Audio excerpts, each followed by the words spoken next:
Hello दोस्तों, नमस्कार। एक बहुत बड़ी खबर आ रही है उत्तराखंड के सहकारी बैंकों की तरफ से, जिसने अपनी इस वर्ष की ओटीएस स्कीम, जिसको हम एक मुश्त समझौता या वन टाइम सेटलमेंट कहते हैं, वो जारी कर दी है। और दोस्तों, जैसा कि आपको मालूम है कि उत्तराखंड के सहकारिता मंत्री माननीय डॉक्टर धन सिंह रावत जी द्वारा ये लगातार ओटीएस की स्कीम लाई जा रही है और बैंकों के प्रति बदलाव के लिए, बैंकों के विकास के लिए बहुत ही योजनाएं इस प्रकार की लाते रहते हैं। तो इस बार भी इस योजना का शुभारंभ हो चुका है। शासन के आदेश के द्वारा 22 फरवरी को यह शासन का आदेश हुआ है और इस आदेश में कहा गया है कि यह स्कीम 15 मार्च 2024 तक लागू रहेगी। तो दोस्तों, इसके 3 एस्पेक्ट हम लोग जानेंगे। सबसे पहले लोगों को क्या फायदा होने वाला है, यानी आम जनता को इससे क्या फायदा होने वाला है। देखिए, कई बार ऐसा होता है कि जब हम कोई कारोबार करते हैं, खेती करते हैं और उसमें करने के दौरान हमारी आमदनी नहीं हो पाती या हम पर कोई आर्थिक परेशानी आ जाती है, जिसकी वजह से हम वो लोन बैंक का चुकता नहीं कर पाते हैं। कई बार खाता धारक की मृत्यु हो जाती है और उसके परिवार वाले वो पेमेंट नहीं कर पाते हैं, या उनकी मृत्यु के बाद उनके परिवार वालों के साथ जो गारंटर हैं वो भी उसका पेमेंट नहीं कर पाते। तो इन सब लोगों के लिए राहत की एक बड़ी खबर है। और इससे बैंकों को क्या फायदा होगा? तो दोस्तों, बैंकों को सबसे पहला फायदा होगा, उनके एनपीए के स्तर में कमी आएगी। और एनपीए जब कम होता है तो बैंकों को विशेष सुविधाएं जो है आरबीआई, जिनके वो काम करना चाहते हैं बैंक, उनके लाइसेंस देने में आरबीआई के जो नियम है उसमें एनपीए की परसेंटेज वहां तक अगर पहुंचती तो वो सुविधाएं वो अपने ग्राहकों को दे पाएंगे। दूसरी बात, बहुत समय से जो पैसा पड़ा हुआ है एनपीए के रूप में, ना तो उसमें बैंक ब्याज लगा पाता है, ना ही उस पैसे को दोबारा से वो रोटेट कर पाता है, यानी कि उस बोरोवर से लेके दूसरे को नहीं दे पाता है। तीसरी बात करेंगे, लाभप्रदता में वृद्धि आएगी। तो जितने भी एनपीए अकाउंट होंगे उनमें अगर ओटीएस की जद में आते हैं तो उनसे रिकवरी होगी और उनकी लाभप्रदता में वृद्धि होगी। और इसके साथ साथ बैंक की जो बैलेंस शीट है वो एक अच्छे मानकों पर पहुंचेगी और उससे लोगों का विश्वास और बढ़ेगा और बैंकिंग सुविधाएं मिलने के उम्मीदें जो हैं और बढ़ेंगी। दोस्तों, जैसा कि आपको मालूम है कि इस तरह के आदेश शासन जो है निबंधक कार्यालय को देता है और निबंधक कार्यालय उसको एक सर्कुलर के फॉर्म में सारे बैंकों और समितियों तक पहुंचाता है। तो जैसा कि आपको मालूम है कि समितियों में तो 29 फरवरी तक की एक मुश्त समझौता स्कीम मृतक खाता धारकों के लिए, ऋण धारकों के लिए चल ही रही है। और ये स्कीम जो आई है, बैंक की स्कीम आई है और ये जो जारी की गई है, और इस स्कीम के बारे में पूरा अगर आप जानना चाहते हैं, आप एक बैंकर हैं या कस्टमर हैं, लोन लिया हुआ, पूरी बारीकी जानना चाहते हैं तो इस वीडियो को पूरा देखिएगा। इससे पहले कि इस स्कीम के डिटेल में जाएं, ऋण धारकों के लिए, लोन खाता धारकों के लिए कुछ मुख्य बिंदु मैं आपको बता दूं। इसमें कुछ कंडीशंस हैं। पहली कंडीशंस ये है कि अगर खाता धारक मृतक हो चुका है तो उसके परिवार वाले या उसके जो गारंटर हैं वो इसको अदा नहीं कर पा रहे, उनके लिए ये स्कीम है। दूसरी ये स्कीम उन लोगों के लिए है जिनकी आर्थिक स्थिति बहुत कमजोर है और कई सालों से वो अपने अकाउंट को एनपीए रखे हुए और भुगतान नहीं कर पा रहे हैं। और तीसरा उन लोगों के लिए है, उन्होंने जिस संपत्ति के लिए लोन लिया था उस संपत्ति की आज वैल्यू कम हो गई है, उनका कारोबार बंद हो गया है। चौथा ये उन लोगों के लिए है जो किसी डिस्प्यूट के कारण कोर्ट में चले गए थे और उनका अभी भी वाद चल रहा है, तो अगर वो वाद को वहां से उठाते हैं तो वो भी इस स्कीम के पात्र हो सकते हैं। इन सभी शर्तों में एक शर्त सामान्य है कि 31 मार्च 2023 तक उनके खाते या तो अशोध्य ऋण में हो या संदिग्ध हो, यानी कि डाउटफुल एसेट हो गए हो या लॉस एसेट हो गए हो। इसके लिए ये जरूरी है कि उनका खाता, जो लोन का खाता है, वो 31 मार्च 2023 को अशोध्य ऋण या डाउटफुल खाते यानी कि संदिग्ध ऋणों की कैटेगरी में आता हो। इसका एक छोटा सा अगर हम बात करें तो 31 मार्च 2020 को उनका खाता अगर ओवरड्यू चल रहा है तभी वो इस कैटेगरी में आ सकता है। हालांकि 31 मार्च 2023 से पहले भी 90 दिन उसे ओवरड्यू में रहना चाहिए, तभी वो अशोध्य ऋण में 31/3/23 को आएगा। तो यहाँ पे सर्कुलर में थोड़ा सा इस बात को स्पेशल इंगित करना चाहिए था, लेकिन हम मोटे तौर पर मान लें कि जो भी खाता 31/3/23 को अशोध्य ऋण या संदिग्ध ऋणों में वर्गीकृत है या खाता धारक, लोन वाला जो खाता धारक उसकी मृत्यु हो चुकी है, तो वो इस कैटेगरी में पात्र होंगे। चलिए विस्तार से सर्कुलर के हिसाब से बात करते हैं, कैसे इसका काम होगा, कैसे इसका इंटरेस्ट माफ होगा, कितना माफ होगा और बैंक इसको कैसे परिचालन में लाएंगे, इसकी बात करते हैं। दोस्तों, जैसा कि स्क्रीन पर आप देख पा रहे हैं, 22 फरवरी को निबंधक कार्यालय द्वारा ये निर्देश जारी हुए हैं, जो कि सारे जिला सहकारी बैंकों के साथ साथ जो राज्य सहकारी बैंक है उसको भी निर्देश जारी किए गए हैं। जैसा हम पहले बात कर चुके हैं कि ये जो एक मुश्त समझौता है 2023-24 की स्कीम है। इस स्कीम को लाने के लिए पहले शासन द्वारा 19 फरवरी को एक पत्र जारी किया गया था, जो कि सहकारिता मंत्री माननीय धन सिंह रावत जी के दिशा निर्देशों से जारी हुआ है, और इसमें वसूली को लाकर पुनः बैंकिंग चक्र में लाने के उद्देश्य से ये स्कीम लागू की गई है। अगर हम योजना के उद्देश्यों की बात करें तो सबसे पहले बात आती है यहां पर कि पुनः बैंकिंग चक्र में उस पैसे को लाना, एनपीए के स्तर में कमी लाना, और इसके साथ साथ जो उसकी रिकवरी में लोग कर्मचारी लगे हुए हैं उनको किसी और काम में लगाना, जिससे कि संस्था की कार्यदक्षता में वृद्धि हो जाए। ऋणियों की बात करें तो उन लोगों के लिए है जो नहीं चुका पा रहे हैं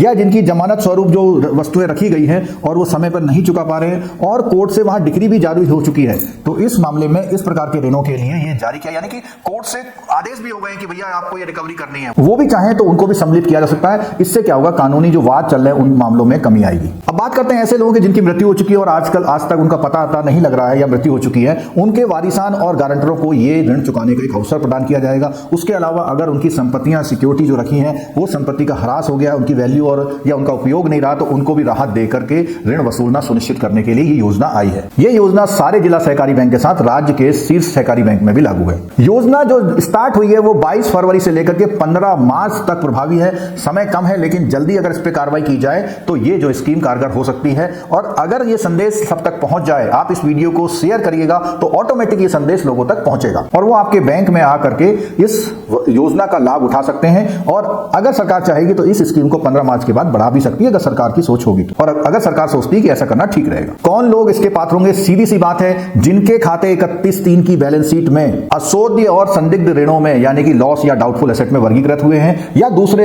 एंगल से देखा जाए जो कि 31/3/2030 को अवधि पार यानी कि ओवरड्यू हो चुके हैं। लेकिन इसमें से ये वाली बात ज्यादा इंपॉर्टेंट है, क्योंकि कुछ ऐसे अकाउंट हो सकते हैं जो 31/3/2020 को ओवरड्यू तो हो गए थे लेकिन अशोध्य ऋण में या संदिग्ध ऋण में नहीं आ पाए। यह योजना केवल 1 करोड़ यानी कि 100 लाख रुपए तक के ऋणी बकायों पर लागू होगी। जिनकी मृत्यु हो चुकी है उनको ऋण वितरण के दिनांक से लेकर के आज तक का जो भी ब्याज बना है उस ब्याज की छूट देके खाता बंद करने के आदेश है। ये योजना इंडिविजुअल लेवल पे, जॉइंट फैमिली जो है, प्रोप्राइटरशिप फर्म है, पार्टनरशिप फर्म है या कंपनी, उन सब पर लागू होगी। उसके बाद संस्थागत रूप में देखा जाए तो ये योजना केवल सहकारी संस्थाओं के, यानी कि अगर सहकारी संस्थाओं के कोई ऋण इस कैटेगरी में आते हैं तो उनके लिए लागू होगी, और किसी संस्थाओं के लिए यह स्कीम लागू नहीं है। अगर गबन या दुरुपयोग का मामला है और किसी प्राधिकरण द्वारा ये उत्तराखंड सहकारी समिति अधिनियम द्वारा ये निर्णय हो गया है कि भैया ये मामला जो है इसको इतना पेमेंट करना है या विचाराधीन है, तो ऐसे केसेस में ये लोन जो है इस स्कीम के पात्र नहीं होंगे, यानी उनको कोई भी ओटीएस स्कीम में शामिल नहीं किया जाएगा। और अगर किसी ने किसी न्यायालय से स्टे ले रखा है तो उस कंडीशन में अगर वो अपना वाद वापस लेता है तो इसी सेट पर इस स्कीम में शामिल किया जाएगा। किसी को भी अगर इस स्कीम में शामिल करना है तो ये जरूर सुनिश्चित होना चाहिए कि बैंक द्वारा वसूली के समस्त वो प्रयास किए गए हैं, जिसमें रिमाइंडर दिया गया है, नोटिस दिया गया है, व्यक्तिगत संपर्क किए गए हैं, या आपका कोई सरफेसी वगैरह का कोई एक्ट जो है लगाया जा चुका है। जो भी बैंक स्तर पर इसकी जो कमेटी बनी होगी वो कमेटी उन प्रकरणों पर पहले विचार कर लेगी और ये देखेगी, सुनिश्चित करना होगा कि संबंधित प्रकरण में विविध कार्रवाई प्रारंभ कर दी गई है या प्रक्रियाधीन है, यानी कि ऋण की वसूली की प्रक्रिया कोई ना कोई लागू कर दी गई है। उस प्रक्रिया के दौरान उस ऋणी को मौका दिया जाएगा और अगर ऋणी इस अवसर का लाभ नहीं उठाता है तो जो प्रक्रिया चालू थी वो गतिमान रहेगी। अगर हम बात करें कि इसमें क्या क्या राहत प्रदान करी गई है, तो पहली बात करी गई है जो भी डाउटफुल केसेस हैं 31/3/23 को,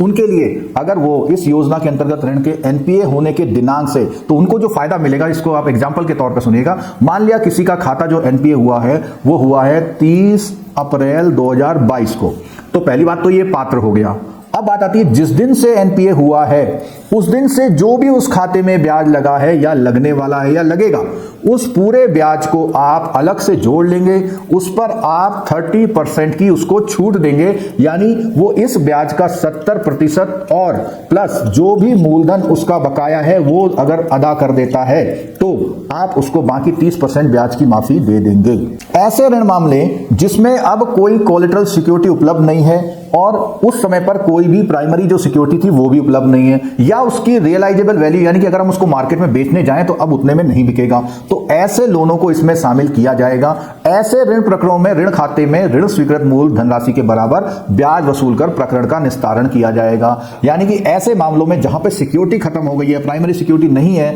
उसकी वैल्यू कम है, इस मामले में पूरी मूलधन अगर वसूल हो जाता है और उसके बराबर ब्याज वसूल हो जाता है तो बाकी ऊपर का कोई भी जो ब्याज होगा उस पर माफी मिल जाएगी। उदाहरण के तौर पर देखते हैं, मान लिया किसी ने 50,000 का ऋण लिया था और 50,000 के ऋण में पूरा 70,000 का अब तक ब्याज लग चुका है या लगने वाला है, तो कुल मिला के हुआ उसका 1,20,000। लेकिन इस 1,20,000 में आप अगर उससे केवल 1 लाख जमा करवा लेते हैं तो ये 20,000 जो ऊपर का है, ये 20,000 पर उसको पूरे ब्याज की माफी मिल जाएगी। तो पहले केस में 30% है, दूसरे केस में अगर सिक्योरिटी अवेलेबल नहीं है तो उसमें मूलधन और उसी के बराबर ब्याज लेके ऊपर का ब्याज छोड़ देंगे। और तीसरा केस ऐसा है जहां पर उसका अकाउंट जो है लॉस की श्रेणी में वर्गीकृत हो चुका है, वहां पर मूलधन के बराबर ब्याज की धनराशि वसूल हो गई है, तो बाकी उससे अब आप एक तरह से इसको बी पॉइंट ही समझ लीजिए कि जहां पर हानि में चला गया है खाता, तो वहां पर जितना प्रिंसिपल है प्लस उतना अगर इंटरेस्ट ले लेंगे, बाकी उसके बाद कोई भी उससे पेमेंट नहीं लेना है। लेकिन इस स्कीम में बीमा वसूली खर्च जैसे कोई भी लीगल चार्जेज या कोई आपने नोटिस चार्जेज लिए तो वो पूरे वसूलने हैं, यानी इसमें कोई भी छूट नहीं दी गई है। अगर हम बात करें राशि की गणना की, तो पहला जो कैटेगरी थी जिसमें हमारे लॉस के अकाउंट हैं, तो उसमें बिल्कुल साफ साफ बात है कि अगर ऋणी की मृत्यु हो चुकी है तो उस कंडीशन में उसके जमानतियों या जो आश्रित हैं उनकी कोई भी जो है संपत्ति बंधक नहीं है उस दशा में, अगर उसके लोन के बराबर और या उसके ब्याज को वसूल, हानि की कैटेगरी में 3 श्रेणियां हैं, जिसमें पहली श्रेणी है कि अगर वितरित ऋण के बराबर या उससे अधिक ब्याज की वसूली कर ली गई है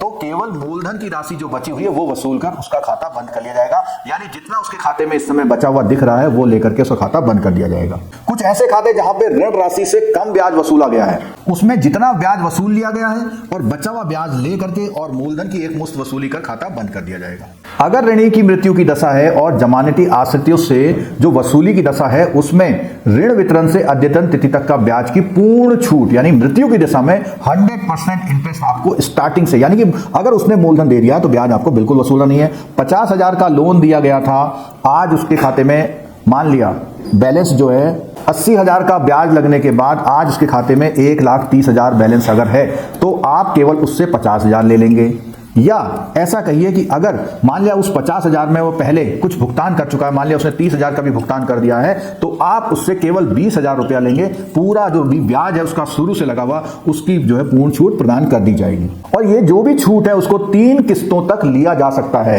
लेकिन किसी भी किस्त का भुगतान नहीं करता है तो समझ आ जाएगा कि ये बात जो समझौता था वो निरस्त हो गया। इस स्कीम का जो फॉर्मूला है उसके लिए बताया गया है कि आप एक अलग से रजिस्टर बनाएंगे जिसमें ये सारी कैलकुलेशन होगी और जो भी बकायदा ऋणी द्वारा वितरित ऋण राशि के बराबर अथवा उससे अधिक ब्याज की धनराशि जमा कर दी गई है तो उसके ऋण खाते में जितना भी मूलधन शेष है उसकी वसूली की जाएगी तथा देश शेष बकाया, यानी कि जो आप लोग अब उसमें इंटरेस्ट लगाने वाले हैं वो नहीं लगाया जाएगा, यानी जो लग चुका है उसको मूलधन मानते हुए पूरा अवशेष उससे वो जो भी दिख रहा है वहां पर वो उससे ले लिया जाएगा। ऐसे बकायदा ऋणी जिन्होंने प्राप्त की गई ऋण राशि की सीमा तक, यानी जितना उन्होंने लोन लिया हुआ है, पूर्व में वसूल किए गए ब्याज की धनराशि को वितरित ऋण की राशि में घटाने के बाद जो भी ब्याज बचता है उस धनराशि की वसूली की जाएगी और देय शेष की धनराशि की छूट ऋणी को प्रदान की जाएगी और मूलधन ले करके उसका खाता बंद कर दिया जाएगा। इस ऋणी द्वारा जो भी भुगतान ब्याज या मूलधन के मद में किया जा रहा है उसको एक रजिस्टर पर अंकित किया जाएगा। प्राकृतिक दुर्घटना और किसी भी तरह से मृत्यु होने पर उसके जमानतियों और जो आश्रित हैं उनसे केवल मूलधन लेके पूरे ब्याज की छूट उनको प्रदान कर दी जाएगी। दूसरे वो खाते आते हैं जो डाउटफुल कैटेगरी के खाते हैं, बाकी शर्तें सामान्य हैं, उसके साथ जो अंतर आया है वो यहाँ पर अगर उसका खाता एनपीए है, एनपीए की तिथि डाउटफुल है, एनपीए की तिथि से जो भी उसका ब्याज बन रहा है उसमें 30% की छूट प्रदान करते हुए मूलधन और अवशेष ब्याज की वसूली कर खाता बंद किया जाएगा, यानी इस केस में इसको 30% की छूट प्राप्त हो रही है। अब ऐसा भी कह सकते हैं किसी ने 50,000 का लोन लिया था और उसके खाते में मान लिया 80,000 का ब्याज लग चुका है, तो कुल मिला के हुआ 1,30,000। अब हमने देखा हानि के खाते में तो हम उससे 1 लाख से ज्यादा नहीं वसूल सकते थे, लेकिन डाउटफुल वाले खातों में क्या बात है कि 1,30,000 में से जो ब्याज की राशि है उसकी 80,000, अब यहां पर ये देखना उसका खाता एनपीए कब हुआ था। अगर उसका खाता मान लिया एनपीए हुआ था 31 मार्च 2019 को, तो वहां से जो ब्याज लगा है, मान लिया वहां से ब्याज लगा केवल 20,000 रुपए, तो इस 20,000 में आपको 30% का उसको छूट देना है, यानी कि 20,000 कितना हुआ, 6,000 रुपए का छूट। तो इसका मतलब हुआ आपको केवल इसमें 6,000 की छूट मात्र देनी है, जो कि बन जाएगा 1,24,000, यानी कि आपको उससे 1,24,000 रुपए प्राप्त करने हैं। मृत्यु की दशा में पूरा ब्याज माफ है, जब से उसने लोन लिया हुआ है। अब इस योजना के अंतर्गत ये राहत कौन प्रदान करेगा, तो इसमें जो है जो अधिकारी बनाए गए हैं सहकारी बैंक स्तर पर, एक तो जो उप निबंधक महोदय हैं वो सहकारी समितियों के, उसके बाद जो प्रबंध समिति है या जो अध्यक्ष नामित किए हुए सदस्य, प्रबंध निदेशक हैं शीर्ष सहकारी बैंक के, और उसके साथ साथ है महाप्रबंधक जो शीर्ष सहकारी बैंक के हैं, शाखा प्रबंधक हैं, ये सब लोग इसमें एपेक्स बैंक में अगर बात होती है तो ये एपेक्स बैंक में ये कमेटी के मेंबर होंगे जो इसके प्रस्ताव को स्वीकृत करेंगे। जिला सहकारी बैंक स्तर पर अगर बात होती है तो यहाँ पर जिला सहायक निबंधक, प्रबंध समिति के अध्यक्ष जो भी नामित किए गए हैं, उसके अलावा सचिव महाप्रबंधक और पैक्स और विकास के जो उप महाप्रबंधक हैं, और उसके साथ शाखा प्रबंधक। तो ये जो है बैंक स्तर, जिला सहकारी बैंक स्तर पर होगी। ये जो राहत राशि, इसका समायोजन कहां से किया जाएगा, तो सीधी सी बात है, इस राहत राशि का समायोजन सीधे सीधे बैंक या संस्था द्वारा वहन किया जाएगा, चाहे वो डिस्ट्रिक्ट कोऑपरेटिव बैंक हो, चाहे वो राज्य सहकारी बैंक हो, और इसमें शीर्ष बैंक या राज्य सरकार कोई भी सहायता उपलब्ध नहीं कराएगा। अगर खाता कंसोर्टियम का है तो उसमें ऋण के अनुपात में जो भी बैंक उसमें शामिल हैं वो अपना अपना हिस्सा उसमें उसको राहत प्रदान करेंगे। कुछ अन्य बिंदुओं की बात करते हैं तो सहमति पत्र लेना ऋणी से जरूरी है, और उसमें साफ साफ होना चाहिए कि अगर समय से पैसा जमा नहीं कराया गया तो ये समझौता समाधान योजना जो का समझौता जो है रद्द समझा जाए। ये राहत जो भी दी जाएगी बैंक वहन करेगा, और राशि का समायोजन जो है उपलब्ध bad and doubtful debt reserve अगर आपके पास है तो उसमें से आप लोग एडजस्ट करेंगे, या ओवरड्यू इंटरेस्ट का कोई रिजर्व फंड बना रखा है तो वहां से किए हुए प्रोविजन से एडजस्ट करेंगे।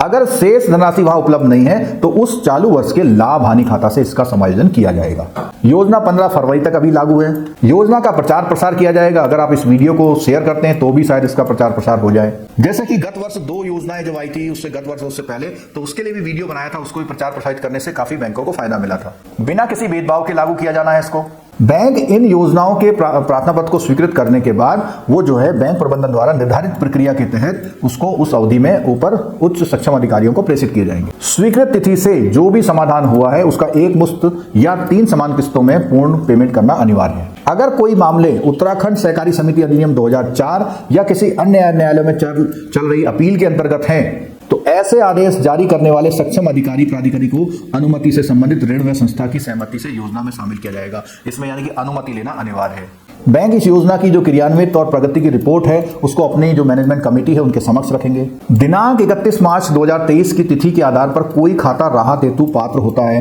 किंतु छूट के प्रार्थना पत्र प्रस्तुत करने से यदि ऐसा खाता नियमित हो जाता है तो उसकी पात्रता अपने आप समाप्त हो जाएगी, उनको इस मामले में राहत नहीं दी जाएगी। 31/3 को कोई खाता संदिग्ध या अशोध ऋण में था, लेकिन उस खातों में कोई वसूली प्राप्त हो गई है और वो खाता नियमित हो जाता है तो उसको भी इसका लाभ नहीं दिया जाएगा। यानी ऐसा कह सकते हैं आज तक उस खाते की स्थिति उसी स्थिति में हो, संदिग्ध या अशोधित ऋण में आज भी होनी चाहिए। इस योजना से पहले अगर वो खाता सही हो गया तो उसको इसमें शामिल नहीं किया जाएगा। अगर उसमें कोई वसूली आई थी लेकिन अभी भी वो खाता नियमित नहीं हो पाया तो उसको शामिल किया जाएगा। योजना से संबंधित किसी भी विवाद या अस्पष्टता के लिए निबंधक सहकारी समितियां उत्तराखंड का निर्णय अंतिम होगा। अगर किसी ऋणी द्वारा समझौते के अंतर्गत देय राशि से अधिक उसने जमा करा दी है तो उसको किसी भी स्थिति में वो राशि लौटाई नहीं जाएगी। योजना क्रियान्वयन से पूर्व संबंधित बैंक संस्था अपने प्रबंध समिति से प्रस्ताव को पारित करवाकर अंगीकार कराकर ही इस योजना की शुरुआत करेंगे। इनकी होने वाली किसी भी प्रकार की आर्थिक हानि के लिए कोई भी शीर्ष बैंक या राज्य सरकार कोई भी जो है सहायता प्रदान नहीं करेगी। तो दोस्तों इसके एक एक बिंदु पर हमने चर्चा करी, और इसके बाद भी अगर आपका कोई सवाल है तो आप हमसे संपर्क कर सकते हैं। ये संपर्क करने के लिए आप हमसे संपर्क कर सकते हैं, ये हमारा मोबाइल नंबर है। अगर आपकी कोई भी समस्या है तो इस बारे में क्लैरिफिकेशन के लिए इस सर्कुलर की किसी भाषा को समझ में नहीं आ रही है तो आप हमसे संपर्क भी कर सकते हैं। दोस्तों अगर आप इस चैनल में नए हैं तो चैनल को सब्सक्राइब कर लीजिएगा और वीडियो को लाइक और शेयर ज़रूर करिएगा। कोई सुझाव हो तो कमेंट बॉक्स में लिखिएगा। आप सभी लोगों का बहुत बहुत धन्यवाद, आपने इस वीडियो को बहुत गहनता से देखा। Thank you very much.